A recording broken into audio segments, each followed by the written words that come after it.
Hello everyone, स्वागत है आप सभी का हमारे यूट्यूब चैनल में। इस वीडियो में हम आज आप सभी को सांख्यिकी के सवालों को हल करना सिखाएंगे। तो सबसे पहले जान लें कि सांख्यिकी क्या होती है। जो आंकड़े दिए गए होते हैं उन आंकड़ों को इकट्ठा करना और उनका अलग अलग अध्ययन करना ही सांख्यिकी के अंतर्गत आता है। तो सांख्यिकी में हम आंकड़ों का अध्ययन करते हैं। तो अब सांख्यिकी में हम सबसे पहले केंद्रीय प्रवृत्ति की माप का अध्ययन करेंगे। तो केंद्रीय प्रवृत्ति की मापें क्या होती हैं? आंकड़ों में से किसी एक आंकड़े के आसपास पाए जाने की उनकी प्रवृत्ति को हम केंद्रीय प्रवृत्ति कहते हैं। अब केंद्रीय प्रवृत्ति में हम 3 प्रकार की मापों का अध्ययन करेंगे: समांतर माध्य, माध्यिका और बहुलक। तो आइए हम सबसे पहले समांतर माध्य के बारे में सीखते हैं।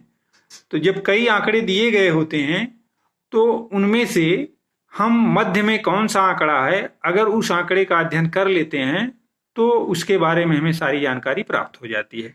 तो अब समांतर माध्य में हम सबसे पहले अवर्गीकृत आंकड़ों का समांतर माध्य कैसे ज्ञात किया जाता है उसको हम सिखाएंगे। तो अवर्गीकृत आंकड़े दिए गए हैं तो हम उन आंकड़ों को जोड़ करके उनकी संख्या से भाग दे देंगे तो हमें अवर्गीकृत आंकड़ों का समांतर माध्य मालूम हो जाएगा। और अवर्गीकृत आंकड़े जब उनके पदों की बारंबारता दी गई हो तब उनका समांतर माध्य होता है सिग्मा एफ एक्स अपान एन। हम बारंबारता में उनके पदों से गुणा करके और उसमें हम उनकी बारंबारताओं की योग से भाग दे देते हैं तो अवर्गीकृत आंकड़ों का समांतर माध्य मालूम हो जाता है जब उनकी बारंबारता दी गई। आइए हम उदाहरण के माध्यम से सीखते हैं। तो ये हमारा पहला सवाल है। अवर्गीकृत आंकड़ा यानी 5 विद्यार्थियों के अंक 40, 50, 68, 70 और 72 दिए गए हैं। अब इनका समांतर माध्य ज्ञात करना है। तो ये आंकड़े अवर्गीकृत हैं, यहाँ पदों की संख्या 5 है और ये आंकड़े दिए गए हैं। तो समांतर माध्य होगा इसका समांतर माध्य, इसको अरिथमेटिक मीन बोलते हैं, एम से रिप्रेजेंट करते हैं। समांतर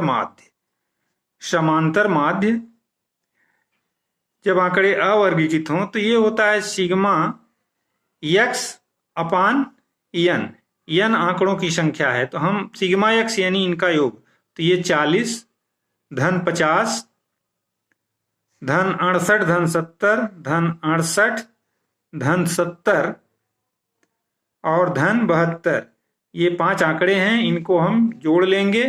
अब जोड़ने के बाद इनकी संख्या से भाग दे देंगे। संख्याएं 5 हैं, 1 2 3 4 5, 5 विद्यार्थी हैं। अब आइए इसको जोड़ते हैं। यहाँ पर 8 2 10 की शून्य हो जाएगा, फिर 4 1 हासिल 5 5 10 6 16 16 7 23 23 7 30, यहाँ पर ये 30 हो जाएगा। तो सिग्मा एक्स 30 हुआ और ये बटे 5 हो गया। अब यहाँ पर हम इसको काट देंगे, 5 6 30। तो ये इनका समांतर माध्य 60 अंक है। तो 60 अंक समांतर माध्य है। इसका अध्ययन जब हम करेंगे यही केंद्रीय प्रवृत्ति की माप होगी। इससे ये हम अंदाजा लगाएंगे कि ये बच्चे औसत यानी औसत दर्जे से उच्च क्लास के हैं, यानी 60 फर्स्ट क्लास के इर्द गिर्द सभी का अंक है। तो इस तरीके से हम इनका अध्ययन करते हैं। अब आइए अगला सवाल देखते हैं। अब ये रहा हमारा अगला सवाल। ये अवर्गीकृत आंकड़े दिए गए हैं, इसमें पदों की बारंबारता दी गई है। तो जब पदों की बारंबारता दी गई हो तब हम इन आंकड़ों का समांतर माध्य कैसे ज्ञात करते हैं? तो हम पदों की संख्या में बारंबारता से गुणा कर देते हैं। यहाँ पर हम एक कॉलम बनाएंगे, पदों की संख्या गुणे बारंबारता। तो यहाँ ये हमारा हो जाएगा, 4 में 3 से गुणा करेंगे तो ये 12 हो जाएगा। फिर उसी तरीके से 6 में 4 से गुणा करेंगे तो 6 चौक 24 ये हो जाएगा हमारा यहाँ पर। फिर 8 में 2 से गुणा करेंगे, 8 दूनी 16 हो जाएगा। फिर यहाँ पर 10 में 2 से गुणा करेंगे, 10 दूनी 20 हो गया। और फिर यहाँ 12 में 6 से गुणा करेंगे, 12 छक 72, यहाँ 72 लिख देंगे। फिर 14 में 8 से गुणा करेंगे तो 14 अट्ठे 112 यहाँ हो जाएगा, 112 ये लिख देंगे। अब हम सिग्मा एफ एक्स निकालेंगे, इसको हम जोड़ देंगे सिग्मा एफ एक्स, सभी को जोड़ेंगे सिग्मा एफ एक्स। ये हमारा आ जाएगा 2 2 4 6 10 10 4 14 14 2 16, यहाँ 6 आएगा। फिर यहाँ पर 1 1 2 2 7 9 2 11 1 12 2 14 1 15 की 5 यहाँ लिखेंगे, 1 हासिल है। अब यहाँ 1 है, 1 1 2, तो सिग्मा एफ एक्स हमारा आ गया 256। अब सिग्मा एफ यही एन होता है बारंबारताओं का योग सिग्मा एफ। सिग्मा ये योग है। अब इसको जोड़ लेंगे तो 4 3 7 2 9 2 11 11 6 17 17 8 25, तो यहाँ पर 25 आ गया हमारा। तो अब ये समांतर माध्य हमारा हो जाएगा। समांतर माध्य समांतर माध्य समांतर माध्य माध्य ये हो जाएगा सिग्मा एफ एक्स अपान एन। सिग्मा एफ एक्स अपान एन।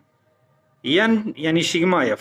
सिग्मा एफ को हम एन से रिप्रेजेंट करते हैं। अब आइए इसको भाग दे देते हैं। तो भाग दे देंगे तो ये हमारा आ जाएगा 256। 256 में हम जब 25 से भाग देंगे तो ये 25 एक बार जाएगा, फिर शून्य बढ़ाएंगे तो यहाँ पर 10 हो गया भागफल, और ये 6 हुआ तो 60 दशमलव बढ़ा करके 60 करेंगे तो 25 दूनी 50, 10 60 25 चौके 100, तो 10.24 यहाँ पर ये हमारा समांतर माध्य आया और यही आंसर होगा। तो इस तरीके से हम इस वीडियो में आज आप सभी को अवर्गीकृत आंकड़े जब अवर्गीकृत आंकड़े जब उनकी बारंबारता नहीं ज्ञात है तब, और जब अवर्गीकृत आंकड़े उनकी बारंबारताएं दी गई हों उनका समांतर माध्य कैसे ज्ञात करेंगे संक्षेप में समझाने का प्रयास किया। आशा करता हूं कि ये सवाल आपकी समझ में आ गए होंगे। तो अगर चैनल पर नए हों तो प्लीज़ चैनल को सब्सक्राइब करें और वीडियो को लाइक और शेयर करें। मिलते हैं अगले वीडियो में कुछ इसी तरह के सवालों के साथ। तब तक के लिए धन्यवाद।